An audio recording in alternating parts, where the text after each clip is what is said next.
Tahukah kamu bahwa Sultan Abdul Hamid II sudah memprediksi tujuan Zionis Yahudi bukan hanya tinggal di Palestina, namun akan mendirikan sebuah negara di sana. Dalam buku catatan Sultan Abdul Hamid II, beliau menulis, pemimpin orang-orang Zionis, Herzl, tidak akan pernah mampu meyakinkanku terhadap pemikiran-pemikirannya. Orang-orang Zionis itu tidak hanya sekedar ingin melakukan pekerjaan-pekerjaan pertanian di Palestina, namun mereka menginginkan banyak hal, seperti membentuk sebuah pemerintahan dan memilih para wakil. Saya sangat mengetahui dan memahami betul ambisi-ambisi mereka di bumi Palestina. Orang-orang Yahudi itu mengira bahwa saya akan menerima usaha-usaha mereka, sebagaimana saya menghormati pengabdian rakyat-rakyat kami di sisi Sultan Utsmani. Tetapi saya akan menentang semua cita-cita dan ambisi mereka di bumi Palestina.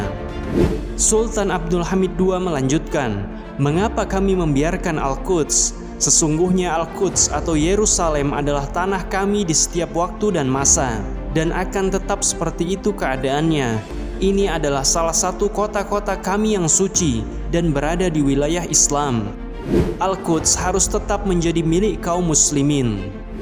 Ternyata kecurangan Zionis Yahudi melalui pemimpinnya Herzl sudah sangat terbaca oleh Sultan Abdul Hamid II, bahwa mereka bukan hanya ingin tinggal namun juga mendirikan negara sebagaimana yang mereka usahakan saat ini, yaitu mendirikan negara Israel, menghapus Palestina dari peta, dan terus menumpahkan darah terhadap penduduk sipil di Palestina.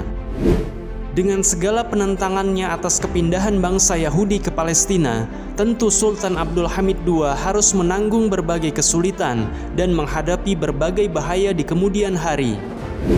Zionis Internasional merupakan pemegang media. Struktur kerja mereka sangatlah terorganisasi dan jaringan bisnis antar negara ada di dalam genggaman mereka. Maka uang pun ada di tangan mereka dan bahkan hingga sekarang. Jaringan Zionis ini sangat mampu untuk meledakkan opini sehingga menimbulkan guncangan-guncangan di setiap wilayah kapanpun sesuai kehendak mereka.